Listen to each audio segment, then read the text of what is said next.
ইরানের একের পর এক শক্তিশালী ক্ষেপণাস্ত্রের আঘাতে ধুলোয় মিশে গেছে ইসরায়েলের দম্ভ। গত ২৭ দিনের যুদ্ধে তেহরানের ছোড়া শত শত ব্যালিস্টিক মিসাইল ও ড্রোনের ঝটকায় তেল আবিব, হাইফা বন্দর এবং নেভিটিভ ও রামাত ডেভিড বিমান ঘাঁটির মতো কৌশলগত একাধিক এলাকাগুলো এখন অরক্ষিত অর্থেই ধ্বংসস্তূপে পরিণত হয়েছে। যুদ্ধের ময়দানে ইরান একাই ইসরায়েল ও যুক্তরাষ্ট্রের যৌথ শক্তিকে এমনভাবে কোণঠাসা করেছে যে তাদের শক্তিশালী আয়রন ডোম আজ কেবলই এক ব্যর্থতার নাম। তবে এত বিপর্যয়ের পরেও বেনিয়ামিন নেতানিয়াহু কঠোরভাবে নিষেধাজ্ঞার কারণে কোনো ভিডিও, ছবি বা হতাহতের প্রকৃত সংখ্যা বিশ্ব মিডিয়ার সামনে আসতে পারে নাই।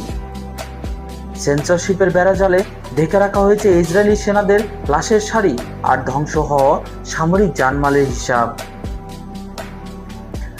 যুদ্ধের এমন সংকটময় মুহূর্তে মার্কিন প্রেসিডেন্ট ডোনাল্ড ট্রাম্পের দেওয়া যুদ্ধবিরতি প্রস্তাব বারবার নাকচ করে দিয়েছেন ইরান। তেহরান স্পষ্ট জানিয়ে দিয়েছেন, শত্রুকে চূড়ান্ত শিক্ষা না দেওয়া পর্যন্ত তারা পিছু হটার পাত্র নয়। ইরানের এই আপোষহীন অবস্থা ও একের পর এক বিধ্বংসী হামলায় ইসরায়েলি সামরিক কাঠামো কোমর একেবারেই ভেঙে দিয়েছে। একগুঁয়ে জেদ নিয়ে নেতানিয়াহু যুদ্ধ চালিয়ে যাওয়ার নাটক করলেও ভেতর থেকে তাদের অবস্থা যে কতটা শোচনীয় তা এবার প্রকাশ্যে চলে এসেছে। এতদিন যা কঠোরভাবে গোপন রাখা হয়েছিল, হঠাৎ করেই সেই বোমা ফাটিয়েছেন খোদ ইসরায়েলি সেনাপ্রধান আইজ দামির। মন্ত্রিসভার রুদ্ধদ্বার বৈঠকে তার দেওয়া স্বীকারোক্তি যেন পুরো বিশ্বকে আটকে দেওয়ার মতো। তিনি সাফ জানিয়ে দিয়েছেন, ইসরায়েলি সেনাবাহিনী এখন পুরোপুরি ধ্বংসের দ্বার প্রান্তে। সেনাপ্রধানের এই আর্তনাদমূলক দীর্ঘস্থায়ী যুদ্ধের সেই ভয়াবহ বাস্তবতাকে সামনে এনেছে, যা নেতানিয়াহু সরকার বিশ্ববাসীর কাছে লুকানোর আপ্রাণ চেষ্টা করেছিল।